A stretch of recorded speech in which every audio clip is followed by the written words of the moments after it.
Time show. Ooh, I'm on camera with an alfalfa brain. I'm gonna give my blessing. Hey y'all, hey y'all, hey. This is Sunday Shorts, and guess what I'm gonna do? I'm gonna put on a scarf and pull part of my hair apart and make it look like I got something. Got some makeup bags going on here. I'm trying to get ready so when I finish my book that I'm reading, that I'm enjoying right now, I'm currently reading a Sunday Short called Boom. Wade in the water, I say, wade in the water, children, wade in the water. Something's gonna get you in the water. I think that's the name of the song. Anyway, Wade in the Water by Tracy K. Smith, which is our poet laureate of the United States of America. Yeah, okay, so I'll see you guys when I finish it. It's only 75 pages and I'm enjoying it. I am. It makes me, it's more inspiration. Basically, I'm checking all these poetry books out to help along with my hashtag 5 books 5 days, which the last one I did was all poetry books and I succeeded. So anyway, and that was the week I read Citizen Illegal. Definitely one of my top contenders for the top 10 for 2019. Check that out, Jose Oliveras. Remember? Okay, so I'll see you in this video when I'm done, and hopefully taking down this alfalfa braid.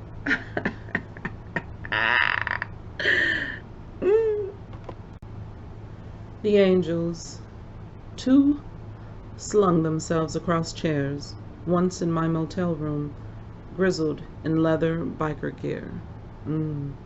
Emissaries for something I needed to see. I was worn down by an awful panic, a wrenching in the gut, contortions. They sat there at the table while I slept. I could sense them with a deck of playing cards between them. Angels playing cards. All right, to think of how they smelled, what comes to mind is rum and gasoline. And when they spoke, though I couldn't, I dared not look, I glimpsed how one's teeth were ground down almost to nubs, which makes me hope some might be straight up thugs, young, slim, raw, who bounced and rode with fearsome grace, whose very voices caused faint souls to quake. Quake, then, fools, and fall away. What God do you imagine we obey? Think of the toil we must cost them, one scaled perfectly to eternity, and still they come, telling us through the ages not to fear.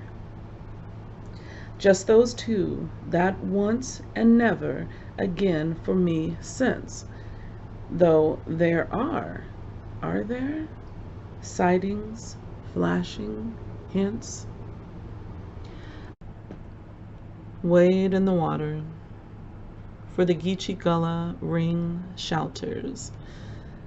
One of the women greeted me. I love you, she said. She didn't know me, but I believed her. And a terrible new ache rolled over in my chest, like in a room where the drapes have been swept back. I love you. I love you, as she continued down the hall past other strangers, each feeling pierced suddenly by pillars of heavy light. I love you throughout the performance, in every hand clap, every stomp. I love you in the rusted iron chains someone was made to drag until love let them be unclasped and left empty in the center of the ring. I love you in the water where they pretend to wade, singing that old blood-deep song that dragged us to those banks and cast us in. I love you, the angels of it, scraping at each throat, shouldering past the swirling dust motes and those beams of light that whatever we now knew we could let ourselves feel. Knew to climb.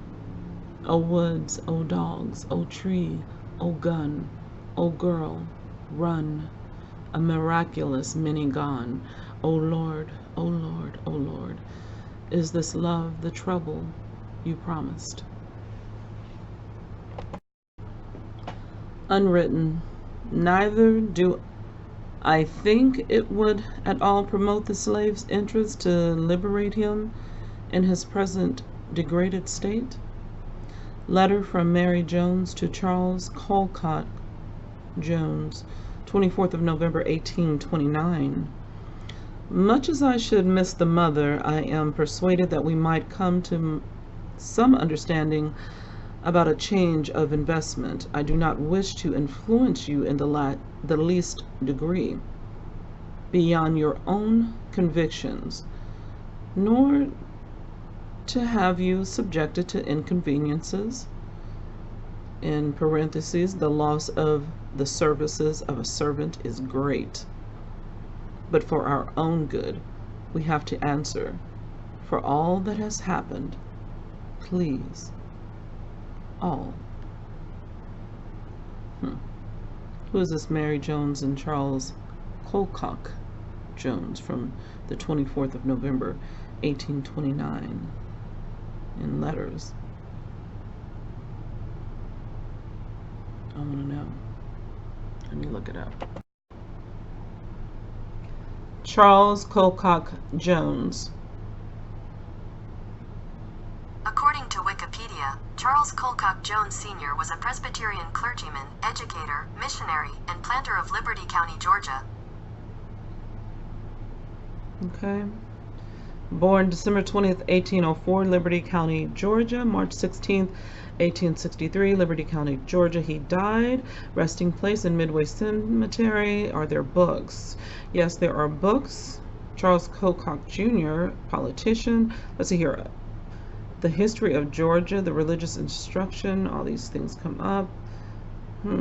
Summary of the religious instruction of the Negroes in the United States. Charles Colcock Jones, the religious instruction of the Negroes in the United States, is an extended exhortation urging white ministers and slave owners to attend to the spiritual needs of slaves and free blacks. The book is broken into 4 parts. Charles Colcock Jones, it goes on and on and on. The religious instruction of the Negroes in the United States by Charles Colcock Jones, blah, blah, blah. And it goes over the same material I just read. So there's several different things that were coming up. I specifically clicked on that book. Look into it if you choose. I will, but not going to look too deep because that says no. Maybe for another time. I'll continue to read for now. Sunday Shorts. And it continues. Oh shoot, now when you turn the page from Mr. Charles Colcock Jr. or Jones Jr., what have you, I just read it. I'm not going to flip back, but when you turn the page from reading that and then everything that I just pulled up from Wikipedia, read a little bit about, and the books that he's written, you turn the page in Tracy K. Smith's book and there are letters from a mother to the president. Watch. I will tell you, and it's written in this broken English, and so hopefully I don't stumble over my words more than I normally do. I will tell you the truth about this. I will tell you all about it is the name of the poem. Carlisle, Pennsylvania, November 21st, 1864. If you do not want me to keep reading this book, I will in this video. It could spoil it, so I'm just letting you know. You can turn it off now. I'm going to continue to read from it until I'm done, but I'm not going to read all of it. So this one says, Mr. Abraham Lincoln, I want to know, sir, if you please, whether I can have my son released from the army. He is all the support I have now. His father is dead, and his brother, that was all the help I had. He has been wounded twice. He has not had nothing to send me yet. Now I am old and my head is blossoming for the grave. And if you do, I hope the Lord will bless you and me. They say that you will sympathize with the poor. He belonged to the 8th Regiment Colored Troops, spelled C-O-L-A-R-D. He is a sergeant, marked Welcome is his name. The next one, Benton Barracks Hospital, St. Louis, Missouri, September the 3rd, 1864. My children, I take my pen in hand to write you a few lines, to let you know that I have not forgot you. Be assured that I will have you if it costs me my life. On the 28th of the month, 800 white and 800 black soldiers expects to start up the river to Glasgow. When they come, I expect to be with them and expect to get you both in return. Your Miss Katie said that I tried to steal you. You tell her from me that if she meets me with 10,000 soldiers, she will meet her enemy. Give my love to all inquiring friends. Tell them all that we are well. Tell them all that we are well. To her children, meet her if you want to with 10,000 soldiers, and you're going to meet your enemy. Wow, this is getting better and better. Tracy K. Smith, Wade in the Water.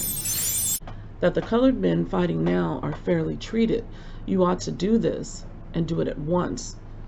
Not let the thing run along. Meet it quickly and manfully. We poor oppressed ones appeal to you and ask for fair play. So please, if you can do any good for us, do it in the name of God. Excuse my boldness, but please. Your reply will settle the matter, and will be appreciated by a colored man who is willing to sacrifice his son in the cause of freedom and humanity. I have nothing more to say, hoping that you will lend a listening ear to an humble soldier. I will close. Yours, for Christ's sake. I shall have to send this without a stamp, for I hain't money enough to buy a stamp. Your Excellent Sir. These are some letters that some soldiers and mothers writing to the president and to each other. Bel Air, Maryland, August 25th, 1864. Mr. President, it is my desire to be free, to go to see my people on the Eastern Shore. My mistress won't let me.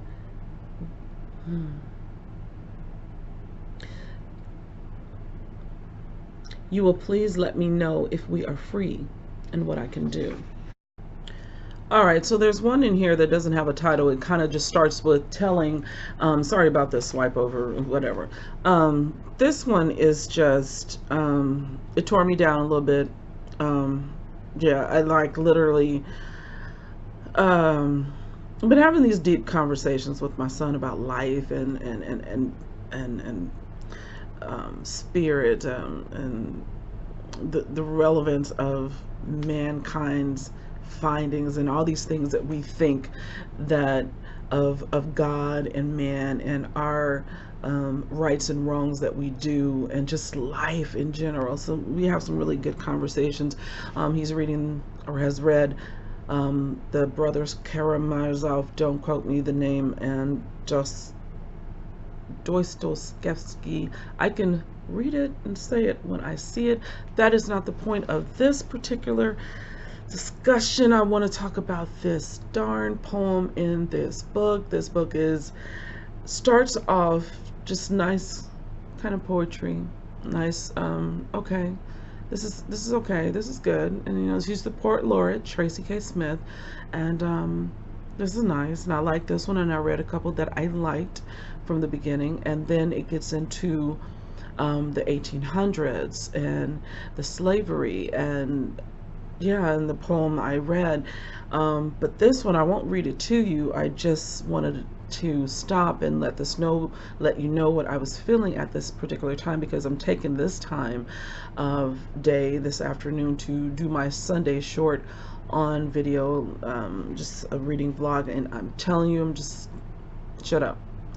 what this poem is starting off, again, it has no name. It just starts off and it says, I'm not going to read the whole thing. I am 60 years old of age. 60 years odd years of age. I am 62 years of age next month. I'm about 65 years of age. I reckon I'm about 67 years old. I am about 68 years of age. I am on the rise of 80 years of age. I am 89 years old. I am 94 years old. I don't know my exact age. So there's these, and it's one little sentence each age that he's counting himself for until he doesn't know. So either he's gotten so old and the years keep passing, and this is why. I am the claimant in this case. I have testified before you 2 different times before. I filed my claim, I think, first about 12 years ago. So he's going over these times that he has filed this claim and the ages that he has been. He's accounting for the times that he has addressed the United States of America about his pension, his military pension. I claim pension under the general law on account of disease of eyes. I skipped over some things. As a result of smallpox contracted in service.